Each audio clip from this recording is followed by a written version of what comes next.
Good morning guys. तर आज होता हर्षूचा बड्डे. तर बड्डेसाठी मस्त असे बलून्स वगैरे फुगवले होते. तर आमचे महाशय त्या बलून्सबरोबरच खूप वेळ टाईमपास करत बसल्यानंतर आमचं ठरलं की केक वगैरे कट करून घेऊयात. आता 12 वाजले होते, त्यामुळे आम्ही केक कट करायला घेतला. मस्त असं सेलिब्रेशन करत आम्ही केक वगैरे कट केला. केक वगैरे कट करून झाल्यानंतर आमचा मूवी पाहायचा प्लॅन झाला. मस्त असं मूवी पाहत आम्ही टाईमपास केला आणि नंतर झोप गेलो. तर सकाळी उठायला ना त्यामुळे खूप उशीर झाला होता. त्यामुळे सकाळी नाश्ता वगैरे करून फटाफट कामे वगैरे आवरली.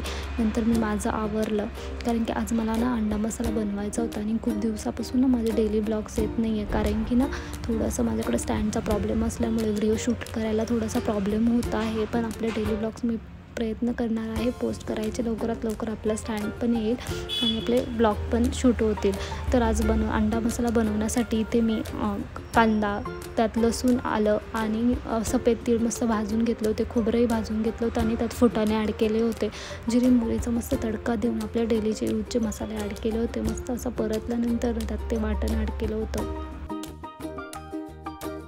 वाटण मस्त असं तेलात परतल्यानंतर मस्त पाणी वगैरे मीठ चवीनुसार घालून मस्त असं गावरान पद्धतीचा अंडा मसाला मी बनवला होता. कारण आता जेवण वगैरे केल्यानंतर आम्ही संध्याकाळी आमचं बाहेर जायचा प्लॅन ठरला होता, कारण हर्षूचे फ्रेंड येणार होते. त्यासाठी मी रेडी वगैरे झाली होती. मस्त असं हॉटेलला जाऊन जेवण वगैरे केलं, केक वगैरे कट केला, सेलिब्रेशन केलं आणि घरी आलो.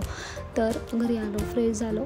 आणि जर तुम्हाला हा ब्लॉग आवडला असेल, लाईक करा, शेअर करा, सबस्क्राईब करा आणि अशाच नवनवीन व्हिडिओसाठी आपल्या चॅनलला सबस्क्राईब करा.